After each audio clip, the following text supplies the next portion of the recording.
our systems go. Clear for liftoff.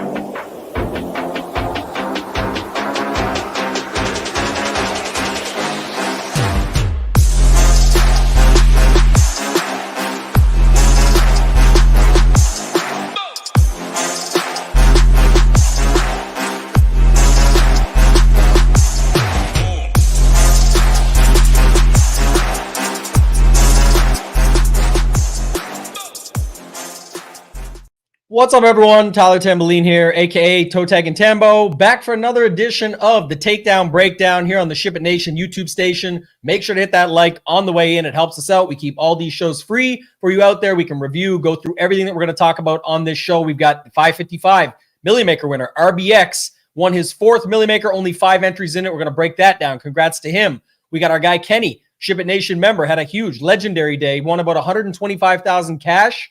More than that because he came third or fourth. I can't remember what he came, but at the fantasy NASCAR championship, he was live at that too. But the NFL day is what we're going to be talking about, including him winning an FFWC seat. We're going to break down the $20 Millie Maker. Everyone's wondering how that guy, I've had cheating allegations, everyone bringing up anything with that lineup. So we'll get to that. I'll show you one of my lineups that I played in the 150 that you guys, if you watched yesterday's show, heard me talk about. And I made a big mistake in it. I went against something I said on the show, my own fault. Could have cost me, I think, probably around 40K. We'll see when we get there. And I got my guy Nades here with me as always, going to break down everything as we go throughout. Nades, what's going on, man? Week 6, really good week for the nation, but that's only so far. We still got tonight. Buffalo, New York Jets. We'll be breaking that down just 2 hours from now here on this channel with Hoop Title and myself. What's going on, man?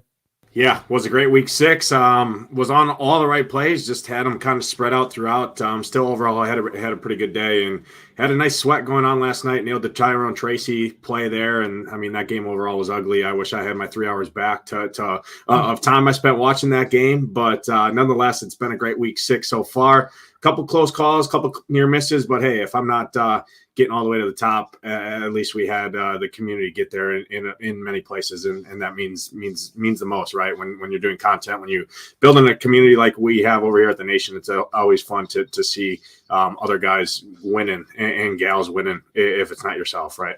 Yeah, certainly what it's all about, and that's the fun in it, right? It's not always just, Hoop, myself, Title, you, Rio, etc., the rest of our team. It's, we got everybody out there that's putting their time in and trying to find their way around. The Stone, just an incredible tool. We're going to go review that as well. Just have a look. Our stack rankings had the New Orleans Tampa Bay game as the top 2 in the stack rankings. The sneaky game on our Stone was the Buccaneers Saints, and sure enough, when you see a lot of these winning lineups, it's going to involve that, and that's how other people found the top. But where do you want to start today? I think we should probably start with the $20 Millie Maker. Everybody wants to have a look at that one. Like I said, there's literally cheating allegations around it. People are saying they're, not believing that this could be a real thing. And it is a very interesting lineup. Just getting some feedback there, Nades, on your side, but good.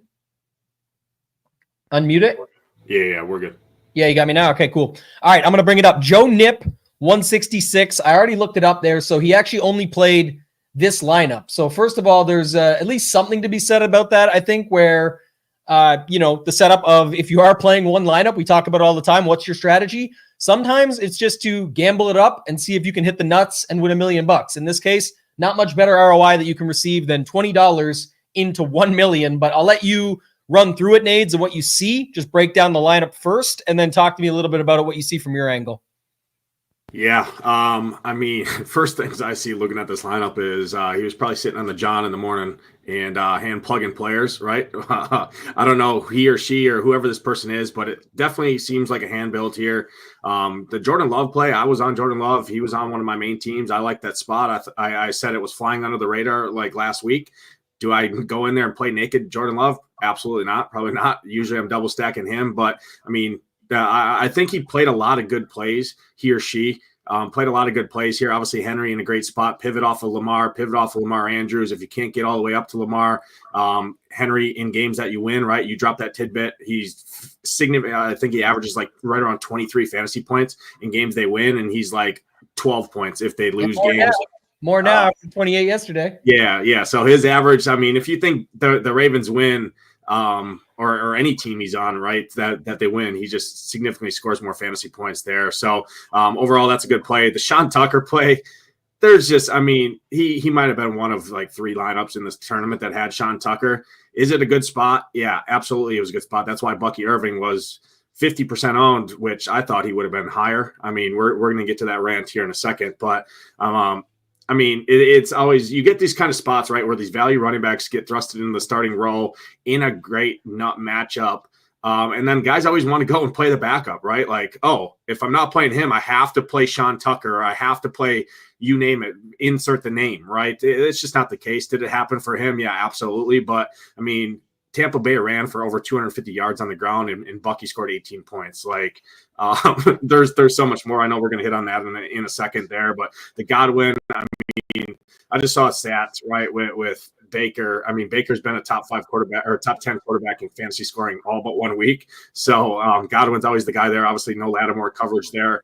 In there. So, I mean, he basically went in here and picked all good plays that he thought, right, like he liked, or whatever the thought process was. I mean, cheating allegations and things like that, I think that's just ludicrous, to be honest. I think it's just hand plugging good plays. He probably filled in, oh, Jordan Love. I remember Jordan Love. Oh, Derrick Henry, I like him. He's a good play, right? And then just found some pieces that fit. And Sean Tucker, he probably landed on Sean Tucker, or had some sort of ideation that, hey, Bucky Irving is going to be mega chalk. Hey, maybe I'm just playing one lineup. I'm just going to, hey, Bucky Irving goes out, rolls an ankle, something like that. Sean Tucker's in the exact same spot, right? So overall, nothing more to be said. Joe Mixon coming back. Obviously, he was a workhorse in that offense before he came back. He's not having any of the passing plays, right? The Tank Dells of the world, the Stephon Diggs, the CJ Strouds that were getting ownership there going to Joe Mixon. So that's kind of how I interpret it. I don't look at it and say cheating allegations, anything like that. It just looks like a handful of pick some good plays and then fill in whoever fits around that kind of thing. Yeah, I'm going to go through this here. So we're going to talk about a couple things. We're definitely going to spend time on Bucky Irving as well. Certainly, I thought the best chalk of the entire season, and one of these things is obviously that Sean Tucker. I know Go Collect just had it here. Tucker took all of the ceiling. We'll spend some time on that. The answer was 0. So shout out to my guy Billy. Hit me up yesterday. Was chatting about him on the show. Does a ton of good work around the industry. I've been able to meet him and see him and stuff. But this is not true as well, because he doesn't have the money left over. Trey Tucker was 4,200. So look, nobody is going to let anybody validate this lineup no matter what. And I get it. And I'm not going to try to. I would never build a lineup like this. It is a one build out of the entire tournament. But on paper, and just to go to it, I know we usually start with the perfect lineup, but we're going with maybe the most imperfect of all time to win a milli, because 0.0% getting the job done. I will just say, again, I would never build a lineup like this, but to break it all down, Tucker is the direct backup to the chalkiest guy in the entire slate. If you're not playing Bucky Irving and you're playing Sean Tucker, you're assuming that they probably smashed. So at least 2 things to me are correct. Again, I'm not building like this, just trying to validate what I see here.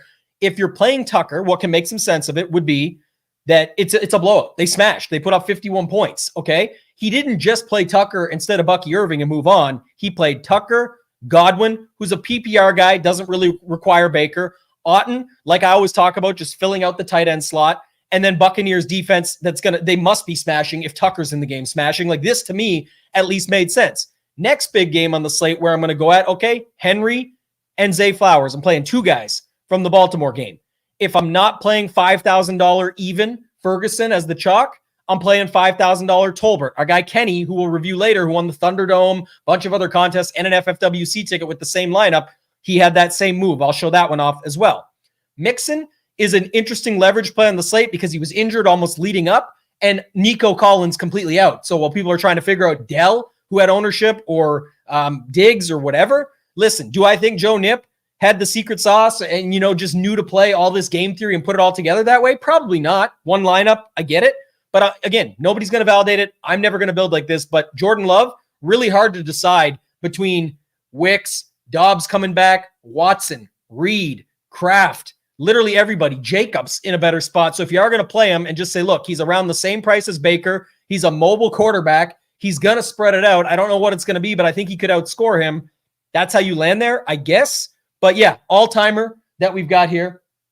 I think, all those Bucks and Baker, again, I'm not going to validate that he knew what he was doing with this, but I literally think that's the best way you do it if you're not playing Baker. He's playing the backup, and instead of just playing the backup and getting away with it, he's saying the reason the backup's in is because the blowout. The reason the blowout happened is because the defense and Tucker and Otton just fills the slot at cheap, and Godwin doesn't need Baker. Godwin is a type, and when I get to my mistake later on, It's about a wide receiver I thought needed his quarterback. And I've talked about this plenty in the last couple of weeks with Chase, with Burrow and things like that. But Godwin most certainly does not need to have, you could always see a game out of him where it's pretty much the same game. You could have seen an 11, 125 and 0 and still had a huge score for Godwin, but not had the 2 touchdowns that obviously linked to Baker. So again, hard to validate it. I get it. I'm just saying I do like that if going that route, that Tucker wasn't just play Tucker and build elsewhere. He said Tucker's in because it's a smash. Let me get the smash to fill out the rest of the lineup. Nades, any secondary thoughts? I'll run through the chat there too, but. Yeah, I mean, no secondary thoughts. I mean, now that you see it even more, right, with basically, I mean, the 2-team parlay for 90% of the lineup, right, with the Ravens and then the Buccaneers makes sense. Like Ross says in the chat, if he did play a little bit more correlation aspect, that makes a little bit more sense. Plug in Baker Mayfield. I mean, he would have even dusted the field even more, and that would have less people would have like said, "Oh, this lineup is horrible," right? He just went the onslaught stack of the Buccaneers, right? And hey, they get it done through the air with Godwin and Auten, and Bucky Irving is they get pulled, right, because they're smashing them. The defense does good, and Sean Tucker just gets thrusted.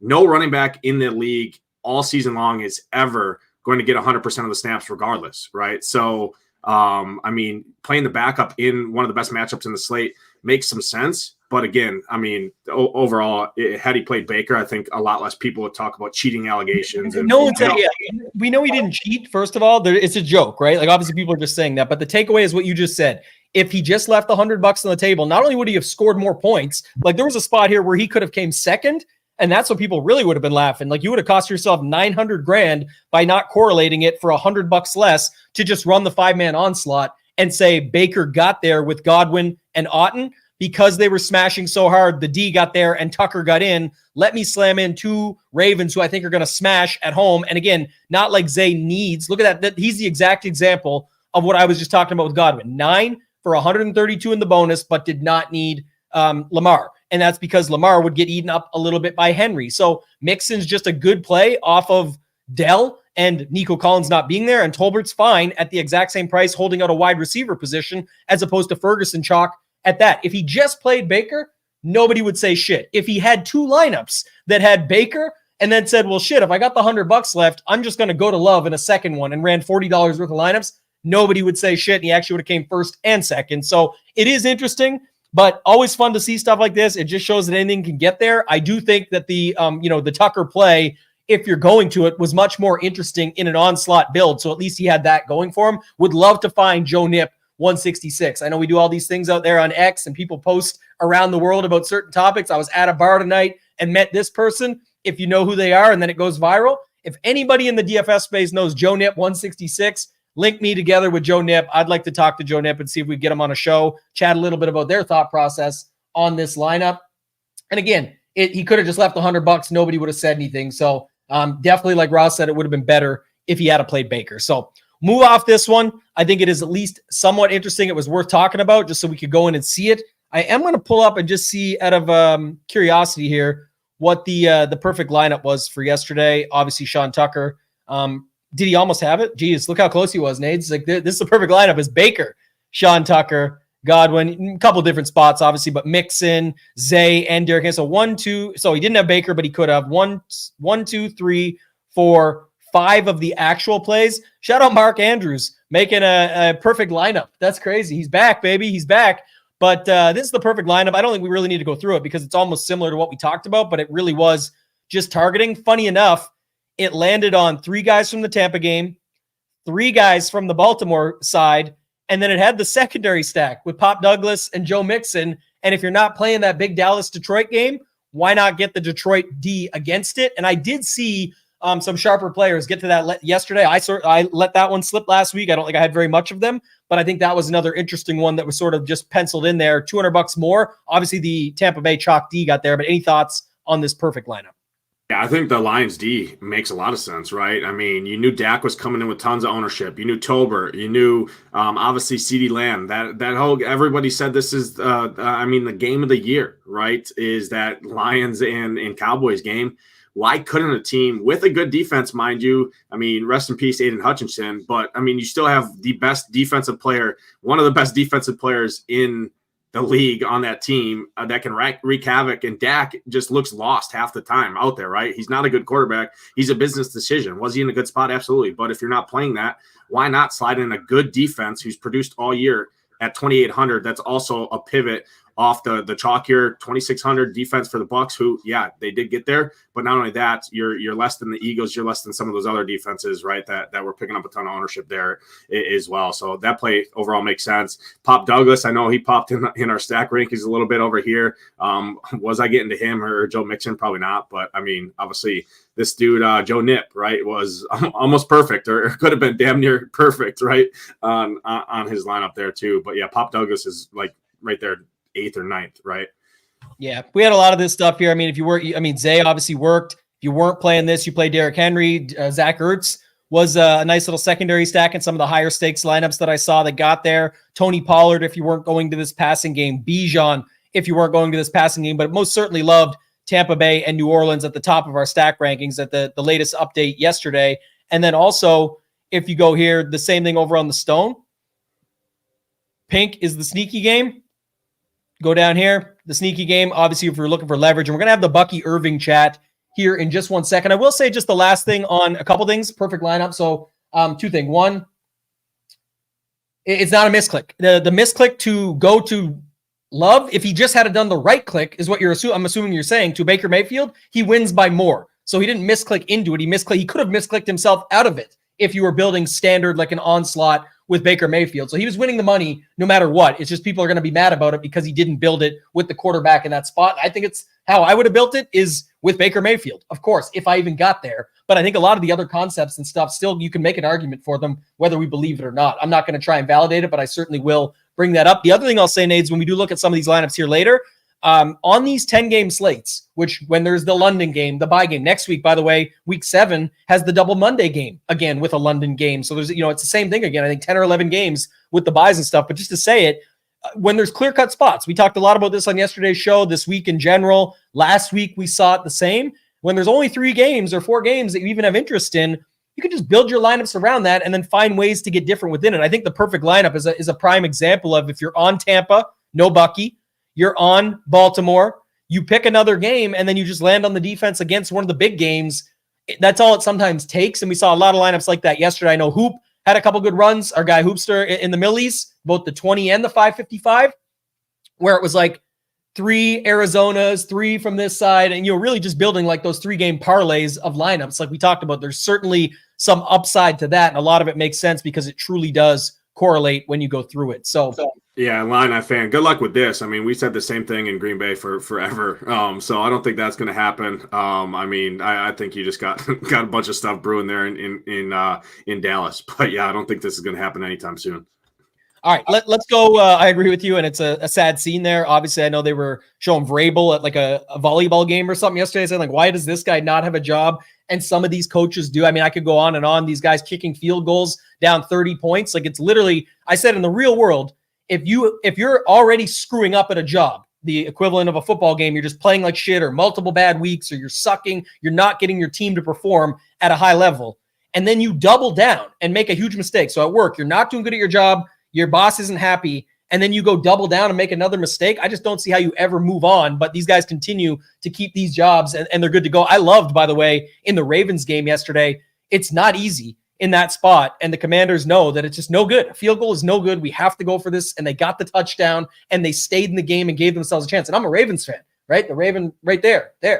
But I'm saying like the setup is that's how you got to do it. Win or lose, whatever it is, that's the way to give yourself a chance, and that's how you should be playing. That, to me, should get rewarded much more than some of the other stuff. But let's move on. We got other lineups to talk about. I want to get to all of them today because I think there's lots of good things to talk about. My mistake that I made yesterday, I want to talk about the RBX stuff with the 5D5, but I do want to have the Bucky conversation real quick, and only because it came up so much in our Discord that I wanted to clarify, and I'm sure it came up in others. I'm sure other players are wondering this or thinking about it or discussing it. I have never seen a better chalk play all season. And I don't understand, again, all the top players, if you go to the 555 milli, we'll show you the exposures later. They all had pretty much 45 to 80%. They were at the field or above on this play. It's slate dynamics. I think this is where people get lost in the mix. Is he going to be the chalk of the slate? Is there 10 games? Is there so many other running back plays that can get there? Yes. But people are acting like we had all the value in the world to make all the other stuff work, and we did not. Bucky Irving was already taking Rachaad White and taking his work and eating his lunch. They'd already talked him up heavy. This was a great spot. The matchup was, not the best on paper, but the price point was fine. And we know that he can catch balls. He can get the red zone, end zone work. He can get a ton of carries in a spot like this here. So I was fine with it regardless. I've never seen our optimal this season be so high on somebody, and it takes into consideration all of that stuff with the slate at hand, the simulation of the projection we have for him, which was low. So when people were like, oh, he didn't even get his median projection came, he was already only at 15.6. It's not like you needed him to get you the 35 or something like that. But if he did, we thought there was the ceiling there. As Go Collect mentioned earlier, Tucker took his ceiling. But that's, again, it's everyone always wants to look at the result, or as it's broken down. It's all you want to do is, did you get your money in good? Aces lose to kings in poker all the time.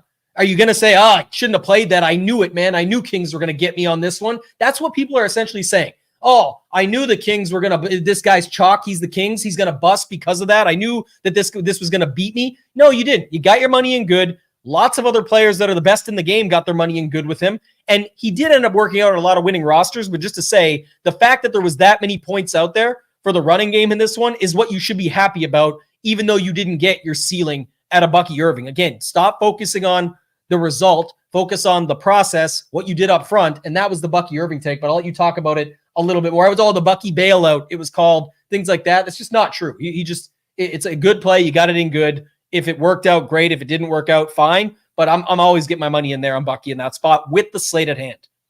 Yeah, a couple things too. Number one, the biggest point there that you made is right. Even when Rachaad White was in there, I mean, he was already eating into his workload already, right? They like this guy. He got work always. So that was number one. But number two, you also look at the running back position, right?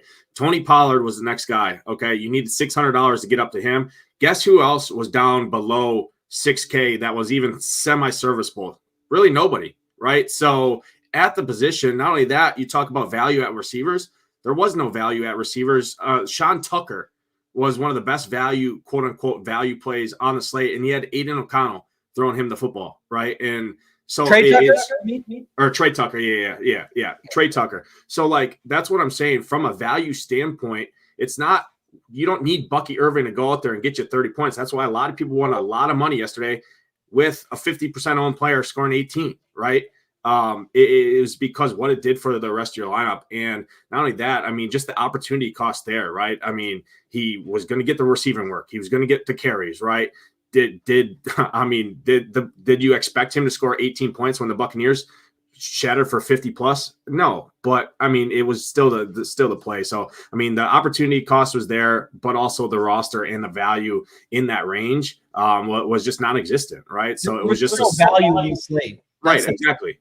And it wasn't going to kill you. Everyone else was playing him. The other thing was, too, and people forget this, I talked about it directly on the show yesterday. We didn't have the stone up because obviously it's for members. And when we get to a certain number of likes, we always bring it up based on good engagement just to help out and try and pass it along. But we talked about this. It was definitely a sneaky game. And you were allowed to play Baker with Bucky. Lots of the best players did. We'll see that here in a minute. But the point was, there was other ways to get different with him. You could play the Baker stacks, the Godwin, Otten, Mayfield, and get other running backs in there like Henry and Pollard and whoever else you wanted to fit in that made sense. Or you could play Baker with Bucky and Godwin and Otten, and that's where we'll go next. So I certainly think it was a bit of a conversation and a rant, but wanted to make sure. But sure enough, RBX88, those that don't know, he is a 3-time Millie Maker winner. He's been on Lols and some of the other DFS shows around the space, but certainly one of the best to ever do it. And this guy came out and had another Millie, his fourth. He only had, and I know this always going to do this to me, but I don't even care. I'll refresh it on my own here. Go to the contest dashboards, change it to 555 for the Millie. Lots of people, 150 lineups in it. This was just to show the running backs and stuff like that with certain guys like McLovin. I think he had 54%. Utica was at 49%. Peter Gibbons, 46%. Shout out to our guy D-Dry. He went underweight, actually. BK Ryder, 70%. A lot of good players there that had it, but just to show it and to go back now to the ROI here, RBX just 5 lineups in this tournament. So to win his 4th Millie Maker, and he's just playing it light, picking his 5 teams, it shows that you can do that. And you can apply that down. Everyone say, oh, but he has the bankroll to play $2,500. You can apply it down. Play 5 lineups in the $20 for your $100 instead of playing in the $20 5 max, instead of playing 5 lineups in the Millie Maker, and start there and build up your bankroll and be able to get better at the game that way. But I do think, just to show it, he went the onslaught, right? This was a 208 point lineup. Next up was 196. So 12 points better than the field. And this is what I'm talking about. You wouldn't have, Sean Tucker's not in it in this onslaught, but Baker, Bucky, Godwin, Otten, Tampa Bay. He had Tank Dell filling in for Nico Collins, with Nico Collins out, I should say. Zay Flowers as a piece of that Baltimore game. Bijan Robinson as a piece of that Atlanta game. And landed on Najee Harris at 5,800. So, Nades, I'll let you get your thoughts on this lineup. I am just a little bit interested, though, here because, oh, no, it's all good. It was correct. Both those games were, I was going to say, there's no way he did that. But, yeah, Bijan and Najee in the afternoon slate. So get your thoughts on this lineup. But obviously another $1 million win. He had it in some other tournaments as well, won the 100K, all that stuff, everything from there. Yeah, so I looked at his contest exposures a little bit. He had two Baker teams, one Jordan Love team, one CJ Stroud team, and then one Jaden Daniels team. So the whole thing of, yeah, you can apply this down. If you're playing $25 in a slate, why not play, instead of playing one dart in the Millie Maker and a $5 single entry, you can throw 5 lineups and apply a similar process to our listener league, right? Our SHIPIT Nation, the big guy contest, right?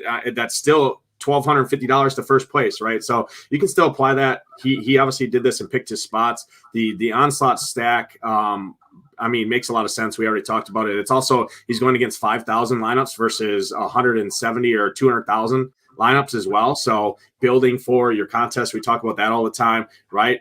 When you're building a lineup like this, you're saying Tampa Bay smashing. Why not throw in the chalk defense? It's fine because you also know you have 4 other pieces with that chalk defense, and Baker Mayfield's sub 5%, right? So that makes a lot of sense. Grabbing Zay Flowers, who is basically the Chris Godwin Zay Flowers is game script independent there in Baltimore. It's the only receiver really Lamar trusts and has, right? Yeah, Bateman's in there, likely, and Andrews, but realistically, Zay Flowers is always check number 1. If it's not done on the ground with Derrick Henry and Lamar, Zay Flowers is just, he can rack up all those catches, all those PPR points. You can't spend the money to get up to a Henry in a build like this or to get up to a Lamar like this. So still grabbing a piece that has a floor ceiling combination there. I like that a lot. Tank Dell, I thought was a really good play yesterday. You expected Houston to pretty much roll in that game. And everybody's been trying to make Tank Dell work for forever, right? And now no Nico Collins in there in a game that they should roll. I thought that was a great play. And then obviously Bijan was one of the best values of the slate yesterday. I'm actually surprised he came in. Obviously he's higher owned in this contest because it's less entries and there's a sharper field. But in some of the main stuff, he was like 20-some% owned, which I thought was crazy against Carolina. But I think that's just a tale of everyone writing Bijan off, right? Oh, this guy sucks at football. He's terrible because he didn't get there the last 3 times I played him, right? But now he's still got the nut matchup in the game where everybody was stacking up Kirk Cousins. They were stacking up Ray McLeod, Drake London, like Darnell Mooney. So it's also a ownership pivot off of the passing game. That was the quote-unquote biggest chalk game of the slate going into lock. Yeah, I was just trying to see, too. I know that where's he at here? How many points did Deontay Johnson score? 19.8. Yeah. This is another thing too. I know that the Tank Dell could have just left the $100 and had a secondary stack if you wanted to go that route, but it would have been more ownership, and that's why I wanted to bring that up. That was going to be my next talking point here. So I'll answer Daniel's question in a second, but just to show it, 2 things. One, the constant theme we've seen, Nades, and I'll get to it when I go through my lineup later, but these 4 guys under 10%, even in the higher stakes. He had Baker Mayfield 3.4, Najee 6.2, Godwin under 10, and Tank Dell under 10. Well, the secondary stack works better there and doesn't necessarily work better. Would have got him like a 1.1 more, but it makes sense for how some build and just makes their life a little bit easier. He would have been much higher owned. Deontay was much higher owned than Tank Dell in this contest. So there's that. So I like that. Also, the true definition of it's not who you play, it's how you play them. 53, 16, 18, 31, 30, but no one's playing the $5, and the Baker 3% slices into all of that. So it's anyone who's playing Baker is likely playing Godwin and Otten or Baker, Bucky, Godwin, or Baker, Bucky, Otten, or something like that. They're stopping and not going all the way. They don't feel comfortable plugging the D in. They don't feel comfortable plugging a fifth man in. They're trying to leverage up or go down. And so this one made perfect sense to me, the way you're doing it. Obviously, the main Millie Maker we looked at, the $20 lottery, that was the same idea if he had just played Baker over Love, but it would have made more sense in a 200,000 person field to maybe get Tucker in there and say, okay, there, at least I understand it better. But the onslaught ended up making sense. And if you're not playing Atlanta, Carolina for the passing game, get Bijan in, even at ownership. It already doesn't matter. If you're not playing much of the Baltimore-Washington game, get Zay Flowers in, and Najee just got the job done at 5,800. So, I mean, this is a great lineup all around, some key components to it. And I thought this one made a lot of sense. Anything else you have to add on this one before we keep going? No, not only that. I mean, the Najee Harris he was in a good spot, right? I mean, overall, and still running back one there. I know Jalen Warren and stuff like that was coming back. So overall, yeah, but nothing more to add there. All right, let's get our guy Hoopster up here quick. He's 21st place in this one. And this is, again, just having to look at it. I don't think, again, as people always talk about with Hoop and, his lineups maybe a little bit more chalk in them, but still 3, 9, 10. Maybe could have went one more spot deep, but again, it's not who you play, it's how you play him. When you're going with Bucky, with Baker, with Godwin, when you're running 3 Atlanta Falcons without Kirk Cousins, Drake London, Ray McLeod, Bijan, I mean, it's not that far off from someone, it's what somebody else is doing. He's putting the D in with it. So it was a 4 with the 3, and then he got Pollard and Jake Ferguson in there, and it's unique. It's up there in the top 2. I mean, the end of the game, they got Algier in. They had 2 different drives that they could have scored on. He only missed the top 5 by 8 points, and the top completely, I mean, maybe not getting to RBX, but a top 3 finish. If they had went, I mean, he had 3 guys covered down in that end zone, and they just kept going to Algier. So it's the way it goes sometimes. But in general, just thoughts here, Nades, because this was what I talked about earlier, where it was almost like the Tampa Bay with the Baltimore stuff. He just did it with the Tampa Bay, with the Atlanta, but still got to Ferguson and Pollard, 2 really good plays on paper on this slate going in. Obviously, Ferguson did not work out. Yeah, so, there's a lot of chalk in this lineup, but he built it differently. He went in basically in a 2-team parlay, right? Tampa and Atlanta, 2 target games. He built them differently. How many people are playing Drake London, Ray McLeod, and Bijan together in the same team? Not many. And then how many people are playing $4 or $3 with the defense? Not many. And then you just round it out with 2 plays, regardless of their chalky. They're 2 of the best plays going into the slate on paper, right? With Jake Ferguson and Tony Pollard, he knows he's fine because the way he overall constructed the lineup is going to be unique. So overall, it's a great build, and it goes back to you need less things to go right when they go right. In a script like this, in a build like this, you're saying, hey, Tampa goes out and rolls them. It's done through Bucky on the ground and in the receiving game. Chris Godwin is just a PPR monster. Baker, like I said, outside of week 3, has been a top 5 quarterback, top 3 quarterback every other week for 5 weeks straight. He's going in low owned despite everybody wanting to play some of these plays on the Tampa side. And then, hey, Atlanta rolls Carolina, one of the worst teams in football, right? And you got all their guys. Drake London also dropped a touchdown or got a touchdown hit out of his hand, right, as well. Ray McLeod has been the check down guy, the possession guy, the Wan'Dale Robinson, if you will, of the Atlanta offense, and then Bijan, right, in a smash spot. So overall, great build despite the chalk. He built and used the chalk differently. So it's again, not who you play, it's how you play them. He used a lot of chalk here, but he built it unique, and I'm pretty sure there was nobody else that had a lineup the same as that in this contest. Yeah, that's a more of an argument. So, well, I would expect to see Cousins there. Not really when you got all those bucks in there. So it's kind of like could have went either way and moved a couple dollars around here and there, but at least it was 2 and 2 combined. Whereas the other side, we didn't see any Green Bay guys, for example, in that $20 Millie Maker. Another note, Bijan, second highest, right? When it came to the optimal on the stone, it was another thing. It was do or don't. We don't care about the ownership. Obviously, he was even higher owned in a 555 Millie Maker. People caught on to this pretty quick, but the point is the tools are covering it and they're having it covered there. It's not about the result. It was the opportunity, all of that. Like if Algier gets London there too. London's right there, massive as well, right? Yeah, this is where I think, again, Hoop was fine going with this stuff. Obviously, it was a great spot. The other thing I kept talking about all week is how it made things work. That was the key. So, it let you get all the other pieces in there that you wanted to off the slate when you are, down to a few games and just targeting 2 or 3 games. That's a way that you can get the job done by finding the spot and then just stacking over top of it. Like you said, just a really big parlay that he built that was like really 3 games, give or take. So let's move on. Let's go to our guy, Kenny. Like I said, legendary week from him. This was the Thunderdome. Obviously, you need a lot less to win. The higher dollar, smaller stakes, more chalk involved than anywhere else. Guys like Bijan, 70%, Bucky, 80%. Like, people worried about these plays. And the higher stakes, you can get away with this. He still won by over 10 points. He won $125,000 cash with this lineup, and then he won the FFWC seat on top. So it was a $200,000 on paper day, but $125,000 real money. And then the ticket on top, he also won another 25 or 30K in the Fantasy Racing World Championship. He made it to the live final there for NASCAR. Just an absolute beast across all sports. I was just with him and Rio when those guys were both in the MLB live final in Chicago. So he's just killing it across all sports, and awesome, lucky to have him in our Discord. But this was his lineup, Nades, and I really like this one. I know you had one similar. So talk to us a little bit about this build. I thought it was very sharp, especially for the higher stakes. Yeah, especially for higher stakes. And I built, like I said, I built very similar. So going back to our tools, right, you look at Baltimore's pass defense and an F on the report card. Thinking back to school, F's not good, right? He's also on the other side of that game, right, where people are going to Lamar, people are going to Derrick Henry, right? So going to the Jaden Daniels with rushing upside, cheaper than Lamar, going against an F-rated pass defense, right? In a game where you're expecting them, right? Ravens are at home. They should be winning this game. You're expecting Jaden Daniels to have to throw through the air. Who's he going to throw to? Zach Ertz, who's also a pivot off of Jake Ferguson there, right?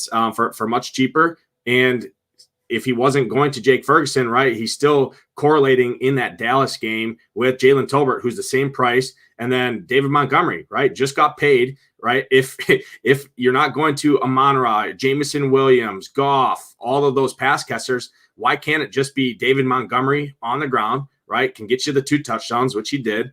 And then on the other side, Jalen Tolbert, right, dealing with injuries, right? No Brandon Cooks. Jalen Tolbert's been a huge part of this offense, despite whatever people want to say, oh, the Cowboys offense has been bad. But Tolbert's getting all the snaps. He's getting a ton of targets, and he was 5K as a direct leverage right off to that same team. So overall, amazing secondary stack there with the Jaden Daniels, McLaurin, Zach Ertz. Run it back with Zay Flowers because you can't get up to Henry. You don't have the salary. You're just taking the possession guy there, and then plugging in the chalk, right? Bucky and Tampa as blockers in a field that is 30% or 30 people, right? 80%, right? 90% of the field is going to have Bucky. So you just plug him in. He's a blocker, and you throw in Tampa, and just because it fits the build, right? So overall, amazing build. I built very similar, and Kenny, congratulations on a huge day.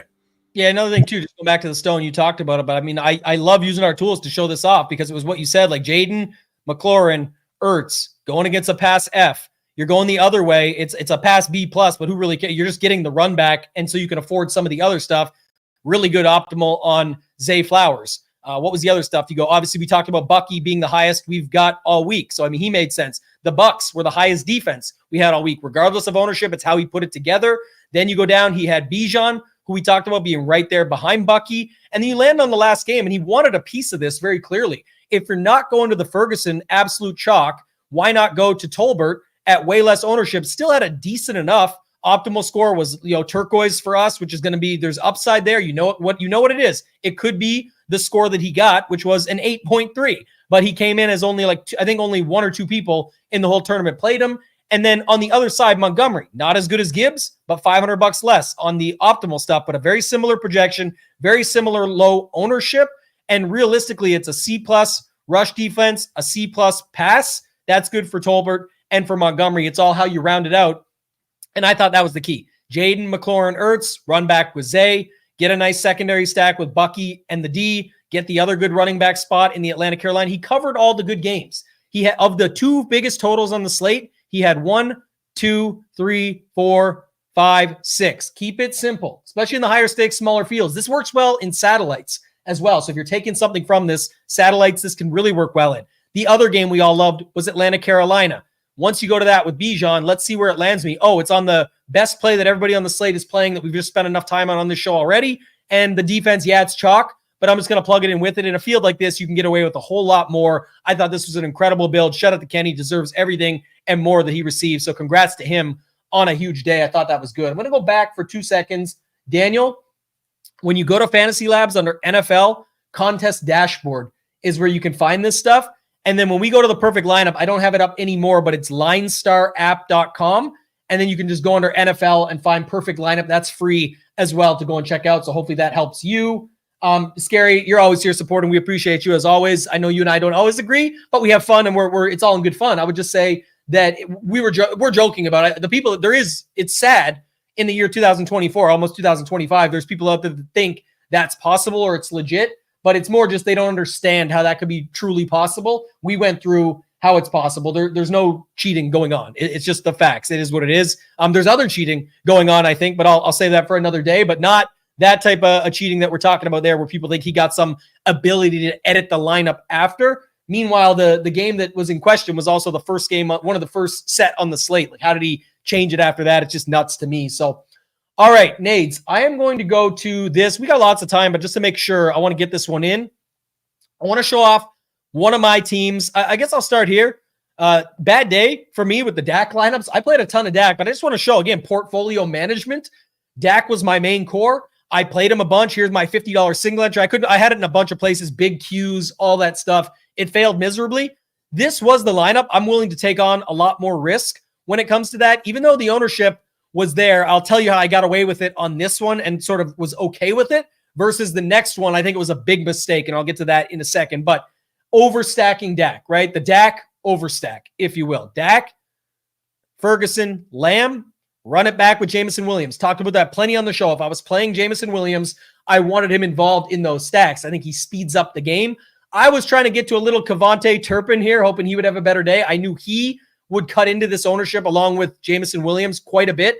I wasn't sure if Eckler would actually get that high being in the same place as Bucky. So the move I tried to pull here was play both of them together, get the secondary stack, and kind of follow in the footsteps of my guy Kenny there, where Dak, Eckler, 2, let's just do the numbers, 3, 4, 5, 6, 7 plays of the 9 were from the 2 biggest totals on the slate, and then land in the Bucky Tampa D slot. I was okay with it because Turpin alone, the other setup of how I had, I wasn't sure what other guys would get to, but this was my main, one of my main lineups and did not come through, but I still managed to have a profitable day, and I got 3 tickets to the ultimate, the 33-33. So now up to 4 tickets in that for the end of December with $2 million up top. I'll show more on that in a second, but you see what's going on here, right, Nate? I don't think we're going to spend too much time on it, but obviously makes sense.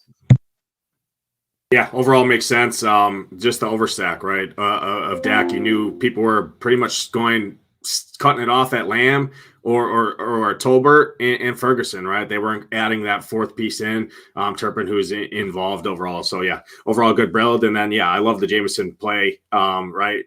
How does Jameson get there? A bomb. Well, what happens when he catches a bomb for a touchdown or 2 bombs for a touchdown? Dak's got to come back and sling it through the air. No Dowdle, none of that Zeke, none of that crap on the ground, right? And you got 3 pass catchers. The only 3 pass catchers basically in that offense left. So overall, good build for sure. And I just brought it up in the $50 single entry because it's easier to find. And this morning, Labs was down on some. Like right now, it still doesn't have the $20 Millie Maker where you can actually see Joe Nip 166 as the winner. So I just brought it up here. I obviously played this in satellites, higher stakes, smaller stuff.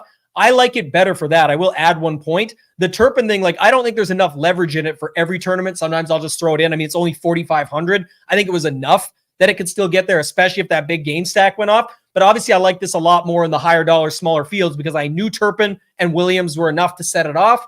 It still just hit the main spots that I thought could go off for the day. And obviously Detroit did put up 47 points. Unfortunately, the Dak side and the Dallas side just did not come along. So just to note that it was just where I found it for the purpose of this video. But let's go to another lineup I had. And I talked a lot about this on the show yesterday. If anybody watched it on Sunday morning, we talked about the Atlanta-Carolina game and how you could flip it. And I spent tons of time mentioning that the Dalton side just would not be as owned and even got some surprising ownership on Deontay Johnson. I didn't think maybe it was the Q tag, maybe it was the other guys in that range, but he ended up coming in even lower owned than expected. And I'll bring this lineup up because the good, the bad, and the ugly.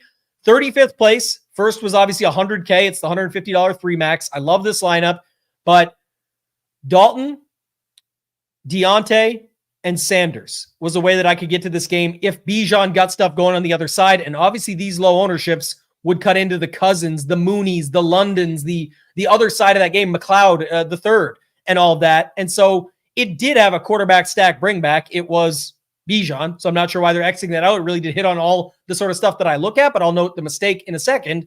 But I was fine with flipping the build that way. and just hoping. There was no tremble. I know they activated Ian Thomas, but I talked about this directly on the show. I said at 2,600, I think it was actually our guy Billy from earlier who had mentioned it. And I said, I'm fine with it. I get what Billy was saying, and I didn't disagree. I just said I'm still okay with it because it flips the build. So I like that. The Zay and Terry McLaurin, I think is fine. Obviously, a bunch of ownership on them. Bucky and the Tampa D, again, for a smaller field. This one has 3,700 entries. I really thought I was good. In hindsight, the mistake, the ugly is what I could have won. The mistake, the bad, I would say, is going back to what I talked about earlier. You don't always need it. There is no hard and fast rule, but you do want to look for some leverage in your builds. And because I had some of the higher chalk pieces in it, the mistakes that I think I made, two of them.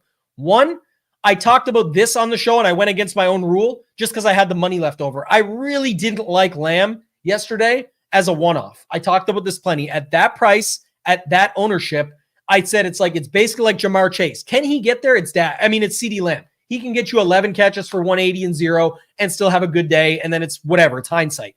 But it was my own take. It's my own process. I went against my own process. I did not really want Lamb without having Dak. And in this case, I still went to him just because I had the money.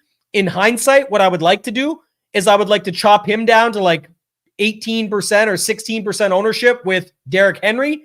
And I would like to move Zay Flowers up to somebody else, whether it was Godwin or someone else there that I could have played at 7,100. I mean, how much was AJ Brown yesterday? Was he 7,100 or was he 81? 7,800. Devontae Smith was 6,800. Okay, here it is. Reed. Here's an example. So I wish, and I don't know what that would have cost me or made me because Reed didn't do as much as Zay, but obviously Derrick Henry did more than Lamb. I'm just saying in hindsight, I would have liked Henry with McLaurin and Zay Flowers up to a Reed, or who else could it be here? 7K. Reed or Godwin, I guess is what it would have been. Even Devontae Smith. I'm just saying I would have liked to added the one more leverage piece that not as many people were on. Reed would have had similar, but Henry would have significantly cut down on Lamb. And I wish I followed that rule. It would have been an even better day. Waiting for this lineup down the stretch, it could have been a lot better, but this did win me a couple tickets into the 33-33 Ultimate. So, this is one of my other main lineups. I talked about it plenty on the show, flipping the build and playing that side. Any thoughts from you, Nades, on this one? Yeah, overall flipping the build, I thought that was a great point, right? And it's you're not playing crazy off the wall plays, right? Like people are expecting Kirk Cousins in that Atlanta game to go crazy. How does that game go crazy? Well, you got to expect Carolina's got to score some points, right? Andy Dalton, Deontay Johnson, and then I was on Jatavian Sanders. I thought he was great. Not only did he flip the position, right, but he's still heavily involved in this offense, right? And he's 2,600 at a onesie position that you can just punt off, right? Has tight end been great? No, it's been the story of the season all year. Obviously Cole Kmet and things like that changed that yesterday, but overall it's still a onesie position and he makes sense in your stack, right? He's still going to get targets, no tremble, right? It's Deontay Johnson, Sanders in that offense. The Lamb play, does it suck to cost you 40 grand? Yeah, but you also picked up 2 tickets into a $2 million to first place contest. So, hey, yeah, you might have gave up 40 grand here, but that could you could make it up in tenfold, right? That is the benefit of playing the satellites. I talk about the secrets of satellites and adding them in is if it doesn't get you all the way there, like obviously 1,250 returned enough. You can only put 450 into this contest. So in this tournament, it was a nice $800 return, makes up for some losses in the $20 Millie Maker, et cetera, and had a small profitable day cash-wise, but tickets-wise picked up 3 between this lineup twice and a Jaden Daniels lineup that got one for me. And just to note it is I really think that's the key too. This is a really good satellite lineup. Like when people are saying like, oh, I don't know, or like my mistake that I made and I'm owning it. Like Jordan says, that's the entire purpose of the show. You learn from your mistakes, you be able to move on and get better. But the take is that like in a satellite, when everyone's playing Cousins, London, McLeod, who's the other guy? Mooney, etc. All those guys, you're flipping the build to lower ownership in that. You're still getting some other guys, and you're usually playing against 100 people. If this is coming 35th out of 3,700 in the fields with 200 people or less in those satellites, 56 up to 200 in these satellites, you can get away with this team very easily, and that's how it wins you 2 tickets because of that. So just wanted to note that. Scary Creations brought up. This is true. Most certainly, they are guaranteed contracts, but just ask the Raiders. I think they owe like a lot of money to Gruden and McDaniels and those guys. So the other thing about it is you can't win Super Bowls with these coaches there. So it's like, know how you make more money to make up for the losses that you're having when you do fire them? You win Super Bowls or get better, and these teams aren't getting better. So that's sort of the piece. Shout out to Philly Phantom. I did not get to your lineup. I know you sort of posted it there, but just with time and everything, I don't think we're going to get to it today. Nades, anything else you wanted to talk about from yesterday or just this review show? I think there was a ton of good takeaways and just things that we're learning as week goes on. But I got more final thoughts, but I'll let you take your final thoughts first. Yeah, no, overall, I think we talked through it, right? The Bucky play, I think, is the biggest talking point and learning, right? Is just the nature of the slate, right? In plays like that where, right, we've had situations, right, where backup running backs get thrust, quote unquote, backup running backs get thrusted in the starting role, right? Obviously, Bucky's been heavily involved in that. But there's also been other good value running backs in those position spots, like we had, week 2, week 3, stuff like that, where there's 2 or 3 other running backs in a similar salary range, right, that you all cut into each other, or you can make a pivot there.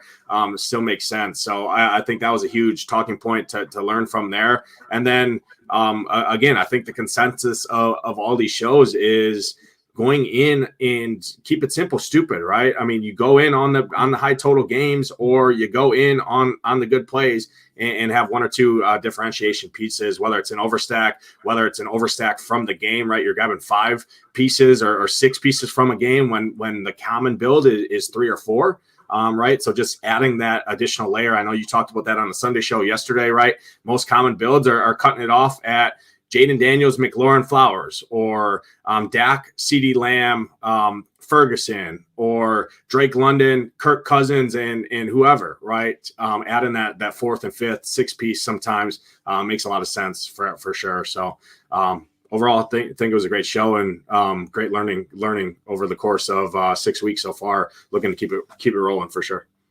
Yeah, it's just the smaller the field, the more you can get away with it. Like, again, you're what you're going up against. Like Kenny, who we showed earlier, knows that he's going up against more chalk. So he's just looking for a slight way to flip it. For example, I don't know if I still have it up here. I'll quickly go and look. But Zach Ertz was 16. K. Dotton was 36. Ferguson was almost 40% owned in the Thunderdome. And he played Tolbert at 20% owned because, again, some people did that flip. But it's half the ownership and just flips the bill. David Montgomery, 6%. Zach Ertz, 16, as opposed to people playing K. Dotton and playing Ferguson. So he just did a couple small flips, and he can get away with that in that tournament. So it's just something to note, the higher that. And I showed you like my Andy Dalton lineup. I think it was still a mistake and something I'm learning from in the 153 max, not just because of the result, just things I literally said out loud and part of my own process. I went against it, and that's fine. And there's ways to get better at, and I'll show that in a second with my final thoughts. But I will say that's kind of the one takeaway there is you can get away with it. Yeah, I saw you just pulled it up. I was going to get to some of this stuff, but yeah, we've got it for Showdown, for NFL and the main. We've got it for Showdown for PGA and the main. MLB, we've got it just for the main. We just started Showdown coverage this year. Obviously, we always continue to improve and add on. MMA, we've got the Stone. CFB, we've got the Stone. NASCAR, it's coming for NBA. And the NHL Stone has been on fire. Nades, I know you do NHL. Maybe you could talk about that for a quick second. But the NHL Stone has just been helping people a ton. Some really big wins already to start the season. Yeah, I mean, not only that, too, DraftKings has improved their overall NHL product. I mean, there's a lot of good tournaments going on tonight, even with NFL going on for all players and all stakes. And basically, NHL Stone, you need to know nothing about NHL to have success, right? If you know how to play MLB DFS, you go to NHL Stone, you read the slate plan, you go to the matchup sheet, and you literally, all the players are there. It's got the line matching on it. It's got their salaries. It's got their time on the ice. It's got all the shot and goals, everything. So literally, I mean, you don't need to know one player in the NHL because we have it all here for you. So, I mean, the Stone alone is worth the price of admission to our site. Not only that, all the knowledge, everything else in the Discord. And we're already the cheapest all-in rate in the industry for anyone. And you got a promo code NHL15 right now to get 15% off any membership plan. So I know NBA, right? A lot of NBA players out there. NBA's right around the corner. We'll have a Stone for that. But not only that, I mean, like I said, NHL has massive contests throughout the season with 100K, 50K up top in a lot of tournaments too. So. Yeah, I agree. Shout out to my guy, MYG. Dwayne, hit me up, man. Text me. You're supposed to come on this show. We're only at week 6. Lots of weeks left, my friend. Hop on the show with us. We want to get you on one of these. You're obviously one of the best players out there. And on top of it, I know you know how to break this stuff down. You're always reviewing your own stuff. You're always talking about it here in the chat, supporting. We appreciate you. But yeah, his comment was definitely good there, but it just, didn't get there for yesterday. I thought that was interesting. And my final thoughts were this, like Newens talked about. It's a couple things. Final thoughts, 6 weeks in, and I took this from PGA DFS, but it's not about PGA DFS, it's about NFL, is we all get so excited because it only takes 1 week in NFL, one night really, to change your whole life. Like you can win $1 million on almost every slate. Tonight, another 500K up top. We've seen plenty of six-figure winners, including our own Marley, Rio, other people within the chat just on these showdown slates where they're winning six figures just like that. So sometimes even like Marley's night was, I think, $162 into 112K or something. So keep that in mind. You can change your life in just one night. But one thing I will say from PGA DFS, classic slate, super tricky. We always crush showdown slates. Obviously, we got the tools over here like we talked about, but we have data, right? We get stats. We can go into it. With NFL, it's the same way. We brought out the DVP rankings. They're not for everybody, even myself included. I just use them as a piece of the puzzle. But the thing is, the more data we get, and I thought back to myself, even the last couple seasons, my King of the Beach success was always after week 8. My 200K wins, 3 actually, but to round out the season, I had a 60 and a 40, but 3 wins, 2 over 100, 1 equivalent to 100 at the end of the season, all late in the season after week 8. It's almost like the more information you pick up. Now, we would all like to win it sooner. We can all apply a lot of what we're talking about here sooner. But I would say that is part of it as well. So just looking for little trends, starting to see things and put them all together, that's really what it is all about. If you guys want more education, free, you can go to the site, shipitnation.com, just sign up your email, get the lesson 1. It's a 5-day email education course, strictly related to NFL DFS. It's the mistakes that most NFL DFS players make. It talks about all of it, reflecting and repeating what we're doing here on this show. Some of the silly stats and stuff that people use that I make fun of that, again, it's not really that they're bad. It's just sometimes people go on very small sample sizes. I like longer sample sizes like Derrick Henry, who came through again yesterday on all of his sample sizes over 5 or 6 years. DFS streets, the community, ways to end up with some terrible lineups. And we talk about that where you can be way under the projection. And then how to use a DFS optimizer. And that's going to be my final thought. Right here, you go Shiptimizer, NFL. Someone talked about it today, and I think people always get confused about this. Like, hey, I'm trying to play just 5 lineups. Do I need an optimizer? You don't. You're playing 5 lineups. You can strictly hand build them and do it and go ahead. But what I'll say is some of the stuff that you can do with an optimizer, let's say you know exactly what you want to do and you build it all out here and you build 20 lineups and then pick your 5 from that. That's the key. Maybe I wouldn't have got that. Maybe I X out Lamb in my non-DAC builds. I set up a group where it's going to be Dak and Lamb. And if I get Lamb in those groups, I should have done that. But it was one of my smaller main entries. So I just went with my own knowledge, my own experience, and I ended up costing myself. So just to note that, I went against one of my own rules because I didn't follow this. But it is, we talk about it all the time, Shiptimizer is the optimizer designed to help you ship. If you want to make sure you've got 3 to 5 plays underneath 10% owned in all of your lineups, you can set up rules right in the bracketed ownership to be able to set yourself up for success and at least look at lineups and compare against those in your building. So all the tools are there. It's easy to join. Randy asked about it. That 15%, we just use the code NHL15. It's any membership. If you do all access right now, we're already the lowest in the industry, $99, including Shiptimizer for all the sports. Shiptimizer just does not come with CFB and NHL right now, but when it does come out for those, you are going to be able to get it for those sports as well included, no extra charge. The $85 does lock in. And then if you want the football only, it's $64 with NFL Shiptimizer. You still get college football, the Stone, all of that, 15% off, and it locks in as well. So shout out to Randy, joining the nation. We appreciate you. That's going to do it for this one, guys. Thank you so much for joining us. For Nades, for myself, ToeTagginTambo, let's ship it!